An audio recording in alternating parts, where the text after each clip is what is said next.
Hello friend, চলে এসেছে আর একটা ভিডিও নিয়ে। কি দেখাবো তোমাদের সঙ্গে আজকে শেয়ার করব। চলো আজকে কিন্তু অন্য কিছু ভিডিও নয়, একটু শপিং ভিডিও। ফ্লিপকার্ট থেকে কি কি কিনলাম আজকে এসছে সেটা তোমাদের সঙ্গে শেয়ার করবো। ফার্স্ট দেখো এইগুলো, এই দেখো একটা জামাটা তোমাদের সঙ্গে পরে শেয়ার করব। সেটা হচ্ছে এই দেখো, জামাটা হচ্ছে এইটা। জামাটা হচ্ছে দারুণ, আমি পরে কিন্তু একবার দেখে নিয়েছি, ব্যাপক লাগছে। প্রথমে মনে হচ্ছিল আমার হবে না, কিন্তু হয়ে গেছে। যাই হোক, এটা কিন্তু দিয়েছে আমার পাপাইয়ের টাকা থেকে। পাপাই কিন্তু এটা আমাকে গিফট করেছে। আর কি কি গিফট করেছে, অনেকগুলো জিনিস দিয়েছে, সেটা অনেকগুলো আসেনি, আবার অনেকগুলো এসছে। সেটা তোমাদের সঙ্গে শেয়ার করব। দুটো জিনিস এসছে আজকে। চলো পরেরটা শেয়ার করছি।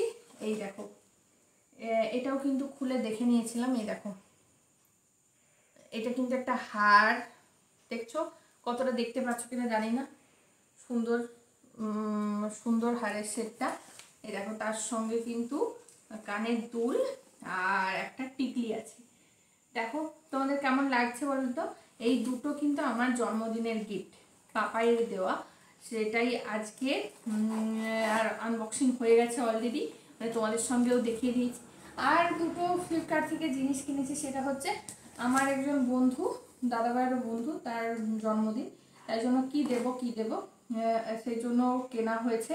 একটা দেবে পাপাই আর একটা দেবে হচ্ছে বড়বাবু, আর আমারটা এখনো কেনা হয়নি।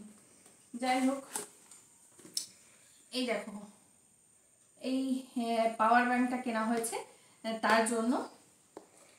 পরে দিলেই দেখতে পাবে, যদিও বা নামটা এখন কিছুই বলবো না, ঠিক আছে। আর আরেকটা জিনিস হচ্ছে সেটা হচ্ছে বেরো কি বেরোবে বলো তো, গেস করো কি বেরোবে। আচ্ছা, তোমাদের সঙ্গে গেস করতে পারছি না। এই দেখো একটা সেন্টের, মানে দুটো বডি স্প্রে, ছেলেদেরই মেন বডি স্প্রে। এটাই পাপাইয়ের তরফ থেকে তার কাকাইকে দেওয়া। এটাই আজকে শপিং ছিল। আরও 3-4টা জিনিস এখনো আছে, সেটা পরে আসবে, জন্মদিনের পরে আসবে। এটা তোমাদের সঙ্গে এলে পরে শেয়ার করব। আর কি জন্মদিনে কি পেলাম না পেলাম সেটাও পুরো পরে তোমাদের সঙ্গে শেয়ার করব। এখনো জানি না কি পেয়েছি না পেয়েছি, এখনো কিছু আসেনি আমার কাছে। যখন শেয়ার করব তখন দেখতে পাবে। আর কালকে আমার জন্মদিন, 9 আগস্ট। তোমরা সবাই আমাকে অনেকে আগে থেকে উইশ করেছো, কেন বড়বাবু তো আগে খাইয়ে দিয়েছে, তাই জন্য উইশটা আগে করে দিয়েছো। অনেক অনেক ভালোবাসা। আর যারা যারা মোটামুটি আমাকে আশীর্বাদ করো, আমি যেন অনেকটা উঠতে পারি, মানে মানুষের যেসব কথাবার্তা বলেছিল সেখান থেকে যেন কথা পেরিয়ে একটা সাফল্যর জায়গায় পৌঁছাতে পারি। হ্যাঁ, তোমাদের ভালোবাসা, অনেকটাই ভালোবাসা পেয়েছি, আরও ভালোবাসা পেতে চাই, আরও বড় হতে চাই। আর তোমাদের ভালোবাসা থাকলে এটা আমি পারবো, জানি। আর চলো এইভাবে আজকে ব্লগটা শেষ করছি। চলো কালকে আবার আসছি, টাটা।